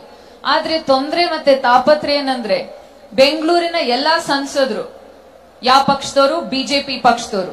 ರಾಜ್ಯದಲ್ಲೂ ಕೂಡ ಇವತ್ತು ಈ ಚುನಾವಣೆಯಲ್ಲಿ ಇಡೀ ಪ್ರಪಂಚನೇ ನೋಡ್ತಾ ಅಂತ ಚುನಾವಣೆಯಲ್ಲಿ ಅವರು ರೈತರ ಬಗ್ಗೆ ಮಾತಾಡ್ತಾ ಇಲ್ಲ, ಹೆಣ್ಮಕ್ಳ ಬಗ್ಗೆ ಮಾತಾಡ್ತಾ ಇಲ್ಲ, ಸಮಸ್ಯೆಗಳ ಬಗ್ಗೆ ಮಾತಾಡ್ತಾ ಇಲ್ಲ, ಯಾರಿಗ್ ಪ್ರಗತಿ ತಂದ್ಕೊಡ್ತೀವಿ ಅಂದ್ರೂ ಅವ್ರ ಬಗ್ಗೆ ಅಂತೂ ಮಾತಾಡ್ತಾ ಇಲ್ಲ. ಅವರ ಅತಿ ದೊಡ್ಡ ನಾಯಕರು ಸ್ಟೇಜ್ ಅಲ್ಲಿ ನಿಂತ್ಕೊಂಡು ಯಾವ ವಿಷಯಗಳ ಬಗ್ಗೆ ಮಾತನಾಡ್ತಾರೆ ಅಂತ ತಾವೇ ಕೂಡ ನೋಡಿದಿರಾ. ಇಡೀ ಪ್ರಪಂಚ ನೋಡ್ತಾ ಇದೆ ಇದನ್ನ. आप टीवी चलाओ, क्या बातें देखते हो? क्या देखते हो कि कौन सी पार्टी आपके लिए कौन सा स्कीम ला रही है? क्या आप देखते हो कि कौन सी पार्टी किस तरह से रोजगार बनाएंगे आपके लिए, किस तरह से आपको मजबूत बनाएंगे? नहीं, आप देखते हो कि पीएम कह रहे हैं हमें 400 पार कर दो, हम संविधान को बदल देंगे, हमें 400 सीट दो. ಇವತ್ತು ತಾವೆಲ್ಲ ಈ ಚುನಾವಣೆಯಲ್ಲಿ ನೋಡ್ತಾ ಇದ್ದೀರಾ ಯಾವ ರೀತಿ ಚುನಾವಣೆ ನಡೀತಾ ಇದೆ ಅಂತ. ಯಾವುದು ಪ್ರಗತಿಪರ ವಿಷಯಗಳಾಗಿರ್ಲಿ ಅಥವಾ ಯಾವ ರೀತಿ ಜನಕ್ಕೆ ಸಹಾಯ ಮಾಡ್ತೀನಿ ಅಂತ ಅದ್ರ ಬಗ್ಗೆ ಅವ್ರ ಚುನಾವಣೆ ನಡೆಸ್ತಾ ಇಲ್ಲ. ಅವ್ರ ಚುನಾವಣೆ ನಡೆಸ್ತಾ ಇರೋದು ಯಾವ್ದ್ರ ಮೇಲಂದ್ರೆ ಅವರು ಒಂದ್ ಪ್ರಧಾನ ಮಂತ್ರಿ ಅವ್ರ ಫೋಟೋ ಹಾಕ್ಬಿಟ್ಟು ನಾವು 400ಕ್ಕಿಂತ ಹೆಚ್ಚು ಸೀಟ್ ಬರ್ತೀವಿ, 400ಕ್ಕಿಂತ ಹೆಚ್ಚು ಸೀಟ್ ಬಂದ್ರೆ ನಮ್ ಸಂವಿಧಾನ ಬದಲಾಯಿಸ್ತೀವಿ ಅಂತ ಆ ರೀತಿ ಮಾತ್ರ ಈ ಚುನಾವಣೆ ನಡೆಸ್ತಾ ಇದ್ದಾರೆ. कभी कहेंगे कि मुझे गाली दे रहे हैं, कभी धर्म की बात करेंगे, हर चीज की बात करेंगे, लेकिन आपके जो प्रॉब्लम्स हैं, आपकी समस्याएं हैं, उसकी बात नहीं होती. Is this what you deserve? One of the most qualified cities in the world. You have exported technology, innovation, manpower, everything, and you deserve this in your election. That this should be the discussion. ಬೆಂಗಳೂರಂತ ರಾಜ್ಯಕ್ಕೆ ನಮಗ್ ಬೇಕಾಗಿರೋಂತ ಲೀಡರ್ಗಳು ಯಾರಂದ್ರೆ ನಮ್ಮ ಪ್ರಗತಿ, ನಮ್ಮ ಉನ್ನತ ಯಾವ ರೀತಿ ನಾವು ಮುಂದೆ ಹೋಗ್ಬೋದು ಅಂತ ಆ ರೀತಿ ನಮಗ್ ನಾಯಕರು ಬೇಕು. ಆದ್ರೆ ಇವತ್ತು ಚುನಾವಣೆ ನಡೀತಾ ಇರೋದು ಯಾವ್ದ್ರ ಮೇಲೆ ಅಂದ್ರೆ ತಾವೆಲ್ಲ ನೋಡಿದಿರಾ ಯಾವ ರೀತಿ ಭಾವನಾತ್ಮಕ ಚುನಾವಣೆ ಮಾತ್ರ ನಡೆಸ್ತಾ ಇದ್ದಾರೆ ಇವರು. ಬೆಂಗಳೂರು ಜನಕ್ಕೆ ಮತ್ತೆ ಕರ್ನಾಟಕ ರಾಜ್ಯಕ್ಕೆ ಈ ರೀತಿ ನಾಯಕರು ಬೇಕಿಲ್ಲ. कैसी कैसी बहकी बातें. पिछले 2 दिनों में अब ये शुरू हुआ है कि कांग्रेस पार्टी चाहती है कि आपके मंगलसूत्र और आपका सोना आपसे छीन ले. 70 सालों से ये देश स्वतंत्र है. 55 सालों के लिए कांग्रेस की सरकार रही है. किसी ने आपसे सोना छीना, आपके मंगलसूत्र छीने. इंदिरा गांधी ने अपना सोना, जब जंग हुई थी, अपना सोना देश को दिया. मेरी मां का मंगलसूत्र इस देश को कुर्बान हुआ है. 2-3 ದಿವಸದಿಂದ ಯಾವ ರೀತಿ ಮಾತುಗಳು ನಡೀತಾ ಇದೆ ಅಂತ ತಾವು ನೋಡ್ತೀರಾ. ಅವ್ರಂತಾರೆ ಕಾಂಗ್ರೆಸ್ ಪಕ್ಷಕ್ಕೆ ಬೆಂಬಲ ನೀಡಿದ್ರೆ ನಮ್ ಹೆಣ್ಮಕ್ಳಿನ ತಾಲಿ ಅಥವಾ ಮಂಗಲಸೂತ್ರ ಕಿತ್ಕೋತಾರೆ ಅಂತ. ನಮ್ಮ ದೇಶಕ್ಕೆ ಇಂಡಿಪೆಂಡೆನ್ಸ್ ಬಂದ್ ಎಷ್ಟು ವರ್ಷ ಆಯ್ತು? ಕಾಂಗ್ರೆಸ್ ಪಕ್ಷ ಎಷ್ಟು ವರ್ಷ ಆಡಳಿತ ಮಾಡಿಲ್ಲ. ನಮ್ ಸ್ವಂತ ಅಜ್ಜಿಯವರು ಯುದ್ಧದಲ್ಲಿ ಅವ್ರ ಚಿನ್ನನ ಅಡ ಇಟ್ಟು ನಮ್ ಸೈನಿಕರಿಗೆ ಸಹಾಯ ಮಾಡಿದ್ರು. ಇವತ್ತು ನಮ್ ತಾಯಿಯ ಮಂಗಲಸೂತ್ರ, ನಮ್ ತಂದೆಯವರು ಶಹೀದ್ ಆದ್ರಲ್ಲ, ಆ ಮಂಗಲಸೂತ್ರ ಈ ನೆಲದಲ್ಲಿದೆ. ಅದೇ ನಮ್ ಕುಟುಂಬದ ಇತಿಹಾಸ. सच्चाई ये है कि ये लोग महिलाओं का संघर्ष नहीं समझ सकते. महिलाओं के दिल में जो सेवा भाव होता है ना, वो सेवा भाव हमारे इस देश की सारी परंपराओं का आधार है. वही सेवा भाव, वो जो महिला जो रात को सोएगी नहीं जब तक सारे नहीं सो जाएंगे घर में, वो महिला जब परिवार में संकट आता है, पैसों की कमी होती है, तो वो अपने गहने गिरवी रखेगी. वो भूखी सोएगी लेकिन किसी और को भूखा नहीं सोने देगी. उसका संघर्ष ये लोग नहीं जानते. ಈ ಬಿಜೆಪಿ ಪಕ್ಷಕ್ಕೆ ಹೆಣ್ಮಕ್ಳ ಕಷ್ಟಗಳು ಅರ್ಥ ಆಗಲ್ಲ. ಈ ನಮ್ ದೇಶದ ಹೆಣ್ಮಕ್ಳು ಯಾವ ರೀತಿ ಅಂದ್ರೆ ಸೇವಾ ಮನೋಭಾವದವರು, ಸೇವೆ ಮಾಡಕ್ಕೆ ಅವ್ರ ಜೀವನವನ್ನೇ ಮುಡಿಪಾಗಿಡೋರು. ಈ ಹೆಣ್ಮಕ್ಳು ತಾವೆಲ್ಲ ನೋಡಿದಿರಾ, ಅವ್ರ ಮನೆಯಲ್ಲಿ ಬೇರೆಯವ್ರೆಲ್ಲ ಮನ್ಗೋಕ್ಕಿಂತ ಅಥವಾ ಊಟ ಮಾಡೋಕ್ಕಿಂತ ಮುಂಚೆ ಅವ್ರ ಮನ್ಗಲ್ಲ. ಅವರು ಬೇರೆಯವ್ರಿಗೆ ಸಹಾಯ ಆಗ್ಲಿ ಅಂತ ಅವ್ರ ಸ್ವಂತ ಏನಿದೋ ಚಿನ್ನ ಆಗಿರ್ಲಿ ಏನೇ ಆಗಿರ್ಲಿ ಅಡ ಇಟ್ಟು ಜನಕ್ಕೆ ಸಹಾಯ ಮಾಡುವಂತ ಮನೋಭಾವ. ಆದ್ರೆ ಈ ನಮ್ ಬಿಜೆಪಿ ನಾಯಕರಿಗೆ ನಮ್ ಹೆಣ್ಮಕ್ಳ ಕಷ್ಟ, ಅವ್ರ ಕಷ್ಟ ಅಂತೂ ಅರ್ಥನೇ ಆಗಲ್ಲ. और अगर मोदी जी मंगलसूत्र का महत्व समझते तो तो वो ऐसी अनैतिक बातें नहीं करते। ಪ್ರಧಾನಮಂತ್ರಿ ಮೋದಿ ಅವರಿಗೆ ಆ ನಮ್ಮ ಮಾಂಗಲ್ಯ ಸರದ್ದು ವ್ಯಾಲ್ಯೂ ಗೊತ್ತಿದ್ದಿದ್ರೆ ಈ ರೀತಿ ಅಂತೂ ಮಾತನಾಡ್ತಿರ್ಲಿಲ್ಲ। किसान पर कर्ज चढ़ता है तो उसकी पत्नी अपने मंगलसूत्र को गिरवी रखती है। ರೈತರು ಸಾಲ ಹೆಚ್ಚಾದಾಗ ಅವ್ರ ಮನೆಯಲ್ಲಿ ಅವ್ರ ಹೆಂಡತಿ ಆ ಮಂಗಲಸೂತ್ರನ ಅಡ ಇಡ್ತಾಳೆ। बच्चों की शादी होती है या दवाई की जरूरत होती है तो महिलाएं अपने गहने गिरवी रखती हैं। ಯಾರಿಗಾರು ಹುಷಾರ್ ತಪ್ಪಿದಾಗ ಅಥವಾ ದುಡ್ಡಿನ ಅವಶ್ಯಕತೆ ಆದಾಗ ನಮ್ಮ ಮನೆ ಹೆಣ್ಮಕ್ಳು ಅವ್ರದ್ದೇನಿದೋ ಅದನ್ನ ಅಡ ಇಟ್ಟು ಮನೆ ನಡೆಸ್ತಾರೆ। ये बात ये लोग नहीं समझते और इसका प्रमाण ये है कि जब नोटबंदी हुई और महिलाओं की बचत इन्होंने ली, इन्होंने कहा कि बैंकों में पहुंचाओ, तब मोदी जी कहां थे? तब मोदी जी क्या कह रहे थे? ले रहे थे आपसे। ಈ ಮಂಗಲಸೂತ್ರದ ಮಹತ್ವದ ಬಗ್ಗೆ ಮಾತಾಡೋ ನಾಯಕರು ನೋಟ್ ಬಂದಿ ಆದಾಗ ನಮ್ಮ ಹೆಣ್ಮಕ್ಳು ದುಡ್ಡು ಕೂಡಿಟ್ಟಿದ್ ಕಷ್ಟಪಟ್ಟು ಕೂಡಿಟ್ಟಿದ್ ದುಡ್ಡು ಎಲ್ಲ ಆ ನೋಟ್ಗಳು ರದ್ದಾದಾಗ ಈ ಪ್ರಧಾನ ಮಂತ್ರಿ ಮೋದಿ ಅವರು ಎಲ್ಲಿದ್ರು? ಇಷ್ಟೆಲ್ಲ ಮಾತಾಡ್ತಾರಲ್ಲ, ಎಲ್ಲಿದ್ರು ಅವರು? जब देश में उन्होंने कहा कि कल से लॉकडाउन हो जाएगा और सारे मजदूर पूरे देश भर से, बेंगलोर से भी, यूपी, बिहार, अलग अलग जगहों में पैदल निकले क्योंकि इन्होंने ट्रेनें बंद कर दी, बस बंद कर दी। तब जब खाना नहीं मिल रहा था शहरों में, जब कोई चारा नहीं था, तो महिलाओं ने अपने गहने, अपनी बचत गिरवी रखी। तब मोदी जी कहां थे? ದೇಶದಲ್ಲಿ ಕೋವಿಡ್ ಆದಾಗ ಯಾರಿಗೂ ಹೇಳ್ದೇನೆ ರಾತ್ರಿ ಲಾಕ್ ಡೌನ್ ಮಾಡಿದಾಗ ಯಾರಿಗೂ ಏನು, ಎಷ್ಟೋ ಜನಕ್ಕೆ ಊಟ ಇಲ್ಲ, ಎಷ್ಟೋ ಜನ ನಮ್ ಇಡೀ ದೇಶಾದ್ಯಂತ ಮೈಗ್ರೆಂಟ್ ವರ್ಕರ್ಸ್ ಎಲ್ಲಿದ್ದಾರೆ ಅವ್ರಿಗೆ ಹೋಗೋ ದಾರಿ ಇಲ್ಲ, ದಿಕ್ಕಿಲ್ಲ, ಎಷ್ಟೋ ಕಡೆ ಅಷ್ಟೂ ಕಷ್ಟ, ಎಷ್ಟೋ ಜನ ಸಾವನ್ನಪ್ಪಿದ್ರು, ಎಷ್ಟೋ ಜನ ನಡ್ಕೊಂಡ್ ಹೋಗಿ ಸತ್ತಿದ್ದಾರೆ। ಅವ್ರ ಕಷ್ಟ ನೋಡ್ಕೊಳ್ಳೋವಾಗ ಹೆಣ್ಮಕ್ಳು ಕಷ್ಟ ಅವ್ರು ಯಾವ ರೀತಿ ಸಹಿಸಿದ್ರು ಅಂತ ಅವಾಗ ಎಲ್ಲಿದ್ರು ಪ್ರಧಾನ ಮಂತ್ರಿ ಮೋದಿ ಅವರು? किसान आंदोलन हुआ, 600 किसान शहीद हुए, उनकी विधवाओं के मंगलसूत्र के बारे में सोचा मोदी जी ने? ರೈತರು ಪ್ರತಿಭಟನೆ ಮಾಡಿದ್ರು, ಬಹಳಷ್ಟು ತಿಂಗಳು ಪ್ರತಿಭಟನೆ ಮಾಡಿದ್ರು, 600ಕ್ಕಿಂತ ಹೆಚ್ಚು ನಮ್ಮ ರೈತರು ತೀರೋದ್ರು ಈ ಪ್ರತಿಭಟನೆಯಲ್ಲಿ। ಅವ್ರ ಮನೇಲಿರೋ ಹೆಂಡತಿಯರ ಮಂಗಲಸೂತ್ರದ ಬಗ್ಗೆ ಯೋಚನೆ ಇರ್ಲಿಲ್ವಾ? ಪ್ರಧಾನ ಮಂತ್ರಿ ಮೋದಿ ಅವರು ಎಲ್ಲಿದ್ರು ಅವಾಗ?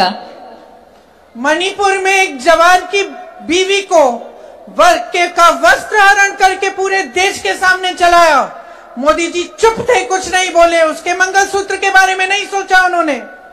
ಮಣಿಪುರಲ್ಲಿ ಒಂದ್ ಹೆಣ್ಮಗಳನ್ನ ವಸ್ತ್ರಹರಣ ಮಾಡಿ ಬೀದಿಯಲ್ಲಿ ಕರ್ಕೊಂಡು ಹೋಗುವಾಗ ಪ್ರಧಾನ ಮಂತ್ರಿ ಮೋದಿ ಅವ್ರು ಮಾತನಾಡಿದ್ರ? ಇಲ್ಲ। ಪ್ರಧಾನ ಮಂತ್ರಿ ಮೋದಿ ಅವ್ರಿಗೆ ಆ ಹೆಣ್ಮಗಳು ಮಂಗಲಸೂತ್ರದ ಬಗ್ಗೆ ಅವಾಗ ಯೋಚನೆ ಇರ್ಲಿಲ್ವಾ? ಪ್ರಧಾನ ಮಂತ್ರಿ ಮೋದಿ ಅವ್ರು ಎಲ್ಲಿದ್ರು? पलक नहीं झपकाई उन्होंने। और आज चुनाव के लिए, वोटों के लिए महिलाओं को ऐसी बातें कर रहे हैं, डरा रहे हैं ताकि डर के वो वोट दें। शर्म आनी चाहिए उनको, शर्म आनी चाहिए। ಒಂಚೂರು ಕಾಳಜಿ ಇಲ್ಲ ನಮ್ ದೇಶದ ಬಗ್ಗೆ। ಇವಾಗ ಚುನಾವಣೆ ಬಂದಿದೆ ಅಂತ ತಮ್ಗೆಲ್ಲ ಹೆದರಿಸ್ಬಿಟ್ಟು ವೋಟ್ ಹಾಕ್ಸ್ಕೊಳಕ್ ನೋಡ್ತಾ ಇದಾರಲ್ಲ, ನಾಚಿಕೆ ಆಗ್ಬೇಕು ಪ್ರಧಾನ ಮಂತ್ರಿ ಮೋದಿ ಅವ್ರಿಗೆ, ನಾಚಿಕೆ। अगर इस देश की महिलाओं के मंगलसूत्र की परवाह होती तो उनके बेटों को आप रोजगार दिलवाते, तो महंगाई कम करते, छात्रों को शिक्षा की सुविधा देते, देश की बेटियों को अपने पैरों पे खड़े होने का काम कराते। ಇವತ್ತು ನರೇಂದ್ರ ಮೋದಿ ಅವ್ರಿಗೆ ಅಷ್ಟ್ ಯೋಚನೆ ಇದ್ದಿದ್ರೆ ನಮ್ಮ ಹೆಣ್ಮಕ್ಳು ಮಂಗಲಸೂತ್ರದ ಬಗ್ಗೆ ಅವ್ರ ಮನೆಯಲ್ಲಿರೋ ಗಂಡ್ ಮಕ್ಳಿಗೆ ಉದ್ಯೋಗ ಒದಗಿಸ್ಕೊಡ್ತಿದ್ರು, ಬೆಲೆ ಏರಿಕೆ ಕಮ್ಮಿ ಮಾಡ್ಕೊಡ್ತಿದ್ರು, ಆಮೇಲೆ ಹೆಣ್ಮಕ್ಳ ಸಬಲೀಕರಣಕ್ಕೆ ಇನ್ನೂ ಹೆಚ್ಚು ಒತ್ತು ಕೊಡ್ತಿದ್ರು ಅಂತ ನಾನು ಹೇಳಕ್ ಇಷ್ಟಪಡ್ತೀನಿ। देश हैरानी से देख रहा है, इतनी बड़ी बड़ी समस्याएं हैं। आप यहाँ बैठी हैं, मैं जानती हूँ यहाँ से जाएंगी, देर हो रही है, काफी महिलाएं चली भी गई हैं क्योंकि घर जाना है, काम करना है, बहुत देर हो गई है, खाना पकाना है, लोगों को देखना है, चाहे आप जॉब कर रही हैं, कुछ भी कर रही हैं। इतनी महंगाई है, इतनी बड़ी बड़ी समस्याएं हैं, तमाम बच्चे बेरोजगार घूम रहे हैं, आपने मेहनत से पढ़ाया, शिक्षा दिलवाई, इतनी बड़ी समस्याएं हैं और इतनी छोटी छोटी स्तर की बातें हो रही हैं। सारे नेता भाजपा के आपके सामने आकर ऐसी अजीब अजीब सी बातें कर रहे हैं, झूठ बोल रहे हैं दिन रात। सोचते हैं कि आप देखेंगे नहीं, आप पढ़ेंगे नहीं कि कौन सी पार्टी क्या कह रही है। क्या हो रहा है आपके आंखों के सामने? ದೇಶದ ಮುಂದೆ ಬಹಳಷ್ಟು ಸಮಸ್ಯೆಗಳಿದಾವೆ. ನನ್ಗೂ ಗೊತ್ತು, ಬಹಳಷ್ಟು ಹೆಣ್ಮಕ್ಳು ಇಲ್ಲಿ ಮನೆ ಹೋಗಿ ಮನೆ ನೋಡ್ಕೋಬೇಕು, ಕತ್ಲಾಯ್ತು, ನನ್ಗೋಸ್ಕರ ಕಾಯ್ದಿದ್ದೀರಾ ಅಂತ. ತಾವೆಲ್ಲ ಇವತ್ತು ಬಹಳ ಮಹತ್ವವಾದಂತ ತೊಂದರೆಗಳು ಈ ದೇಶವನ್ನ ಕಾಡ್ತಾ ಇದೆ. ಬೆಲೆ ಏರಿಕೆ ಆಗಿರ್ಬೋದು, ನಿರುದ್ಯೋಗ ಆಗಿರ್ಬೋದು. ಆದ್ರೆ ಇಂಥ ದೊಡ್ಡ ವಿಚಾರಗಳಿದ್ದಾಗ, ಇಂಥ ದೊಡ್ಡ ಸಮಸ್ಯೆಗಳಿದ್ದಾಗ ಈ ದೇಶದಲ್ಲಿ ಈ ಪ್ರಧಾನ ಮಂತ್ರಿಯವರು ಯಾವ ತರ ಸಣ್ಣ ಸಣ್ಣ ಮಾತನಾಡ್ತಾ ಇದಾರೆ ಅಂತ ತಾವೆಲ್ಲ ನೋಡ್ತಾ ಇದ್ದೀರಾ. ಬಿಜೆಪಿ ಅವ್ರ ನಾಯಕರು ಯಾವ ರೀತಿ ಹೊಲ್ಸು ಮತ್ತೆ ಸಣ್ಣ ಸಣ್ಣ ಮಾತುಗಳಾಡಿ ರಾಜಕೀಯ ಮಾಡ್ತಾ ಇದಾರೆ ಅಂತ ತಾವೆಲ್ಲ ನೋಡ್ತಾ ಇದ್ದೀರಾ. ನಾವು ಯಾವ ವಿಚಾರಗಳು ದೇಶಕ್ಕೆ ತೊಂದರೆ ತರ್ತಾ ಇದೆ ಅದನ್ನ ಹೇಗ್ ಬಗೆಹರಿಸಬೇಕಂತ ಮಾತನಾಡ್ತಾ ಇದೀವಿ. ಆದ್ರೆ ಬಿಜೆಪಿ ಮತ್ತೆ ಅವ್ರ ನಾಯಕರು ಈ ತರ ಸಣ್ಣ ಸಣ್ಣ ಮಾತಾಡಿ ತಮ್ಗೆಲ್ಲ ಮಂಕ್ ಬೂದಿ ಎರ್ಚಕ್ ನಿಂತಿದ್ದಾರೆ. ಆದ್ರೆ ತಾವೆಲ್ಲ ನೋಡ್ತಾ ಇದ್ದೀರಾ ನಿಜಾಂಶ ಏನು ಅಂತ. ತಮ್ ಕಣ್ ಮುಂದೆ ಎಲ್ಲ ತಾವೆಲ್ಲ ನೋಡ್ತಾ ಇದ್ದೀರಾ. आप तय करिए, ये आपका चुनाव है। कितने चुनाव हिंदू मुस्लिम हिंदू मुस्लिम हिंदू मुस्लिम करके आप लड़वाएंगे? आप तय करिए। और आप क्या ये चुनाव महंगाई, बेरोजगारी, शिक्षा, स्वास्थ्य पे नहीं लड़ाना चाहते? आप तय करिए, आपको कैसी राजनीति चाहिए? नैतिक राजनीति कि नाटक की राजनीति? सत्ता की राजनीति कि सत्य की राजनीति? परोपकार चाहिए आपको या अहंकार चाहिए? ये तय करिए, क्योंकि अब समय आ गया है कि अगर आप गहराई से नहीं सोचेंगे, आप जागोगे नहीं, तो ये देश खाई में चले जाएगा। ತಾವೆಲ್ಲ ನೋಡ್ತಾ ಇದ್ದೀರಾ, ಇನ್ನು ಎಷ್ಟು ವರ್ಷ ನಡೆಸ್ತಾರೆ ಹಿಂದೂ ಮುಸಲ್ಮಾನರ ಮಧ್ಯೆ ಯಾವ ರೀತಿ ಒಡಕನ್ ತರ್ತಾ ಇದಾರೆ ಅಂತ ತಾವೆಲ್ಲ ನೋಡ್ತಾ ಇದ್ದೀರಾ. ಆದ್ರೆ ನಿರ್ಧಾರ ಮಾಡ್ಬೇಕಾಗಿರೋದ್ ನೀವುಗಳು. ನಿಮಗೆ ಯಾವ ರೀತಿ ರಾಜಕೀಯ ಬೇಕು, ಯಾವ ರೀತಿ ಪಕ್ಷ ಬೇಕು? ನೈತಿಕತೆಯ ರಾಜಕೀಯನೋ ನಾಟಕದ ರಾಜಕೀಯನೋ ಬೇಕು, ಅಥವಾ ನೈತಿಕತೆಯ ಪಕ್ಷ ಬೇಕು, ನಾಟಕ ಮಾಡುವಂತ ಪಕ್ಷ ಬೇಕು, ಸತ್ಯ ಹೇಳುವಂತ ಪಕ್ಷ ಬೇಕು, ಸುಳ್ಳು ಹೇಳುವಂತ ಪಕ್ಷ ಬೇಕು ಅಂತ ನೀವುಗಳು ನಿರ್ಧಾರ ಮಾಡಬೇಕು. धर्म ने क्या सिखाया है? भगवान राम को हम क्यों पूजते हैं? क्योंकि उन्होंने सेवा की प्रजा की, और वो एक नैतिक, भगवान राम नैतिक थे, सत्य के पथ पर चले। ನಾವೆಲ್ಲ ರಾಮನ್ ಯಾಕೆ ನಾವು ಪ್ರಾರ್ಥಿಸೋದು? ಯಾಕಂದ್ರೆ ಅವ್ರ ಸೇವಾ ಮನೋಭಾವ ನೋಡಿ ನಾವೆಲ್ಲ ಪ್ರಾರ್ಥಿಸ್ತೀವಿ. ರಾಮ ಅನ್ನೋದು ನೈತಿಕತೆಯ ದಾರಿಯಲ್ಲಿ ನಡೆದಿದ್ದು, ಸತ್ಯದ ದಾರಿಯಲ್ಲಿ ನಡೆದಿದ್ದಂತ ನಮ್ ಶ್ರೀರಾಮ. महात्मा गांधी जी ने वही पथ पकड़ा जब उनको गोली लगी, हे राम करके लफ्ज निकले उनके मुंह से। उन्होंने पूरा स्वतंत्रता संग्राम सत्य के आधार पर लड़ा। एक अनोखा संग्राम था पूरी दुनिया में, और इसी के आधार पर, सत्य के आधार पर, नैतिकता के आधार पर और समानता के आधार पर हमारा वो संविधान बना जिसे ये बदलना चाहते हैं। ಮಹಾತ್ಮ ಗಾಂಧಿ ಅವರು ಕೂಡ ಅವರು ನಡೆದಿದ್ದ ದಾರಿ ಈ ಸತ್ಯದ ದಾರಿ. ಅವರಲ್ಲಿ ಗೋಲಿ ಹಾರಿಸಿದಾಗ್ಲೂ ಕೂಡ ಅವರು ಹೇ ರಾಮ್ ಅಂತ ಹೇಳಿ ಪ್ರಾಣ ಬಿಟ್ಟವರು.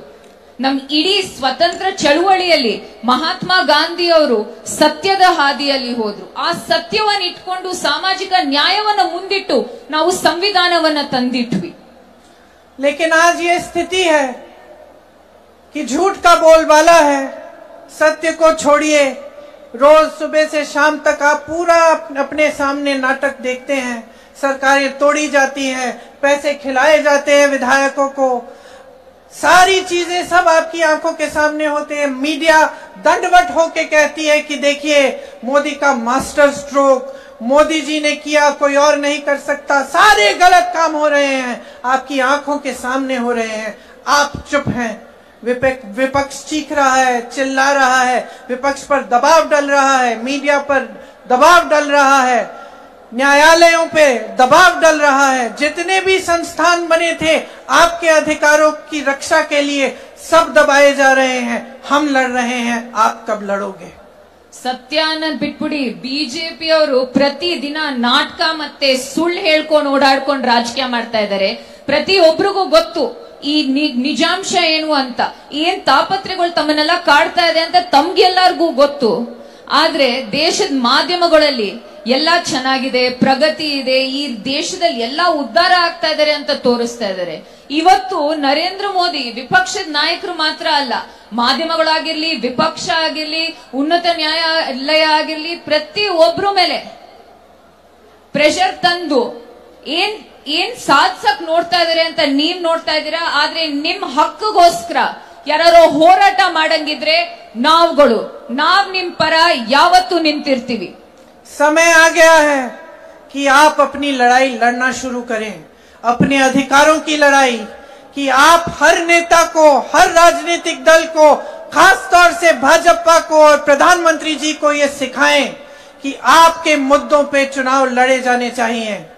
ನಿಮ್ ಹೋರಾಟ ಇವಾಗ ಶುರು ಆಗ್ಬೇಕು.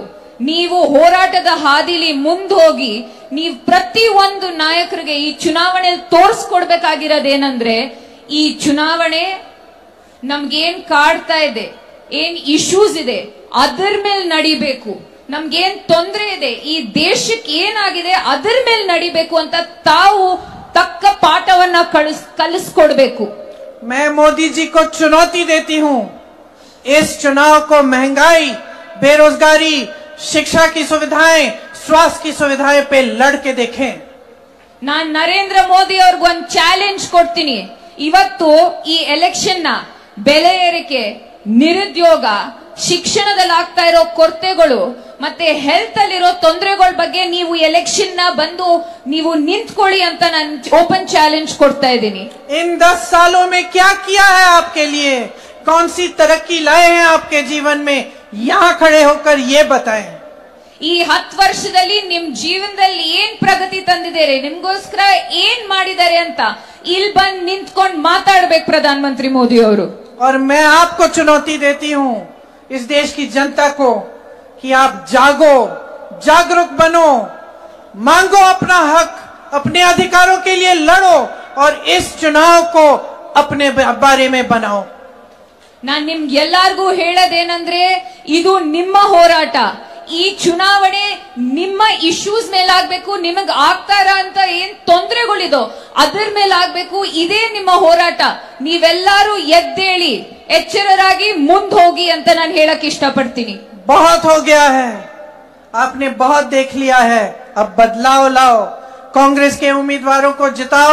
जैसे कर्नाटका में आपकी सरकार ने आपको काम करके दिखाया है और आगे भी आपको दिखाएगी, उसी तरह की सरकार केंद्र में लाओ ताकि आपके मुद्दे सर्वोपरि हों और आप सर्वोपरि हों. ऐसा ही होना चाहिए लोकतंत्र में. आप बहुत ध्यान से यहाँ पे बैठे हैं मेरी बातों को सुनने के लिए, इसके लिए खासतौर से आप लोगों को बहुत बहुत धन्यवाद. जानती हूँ कि बहुत देर हो गई, आप सबको भी जाना है. एक बार मेरे साथ कहिए जय हिंद. धन्यवाद. Why do you understand?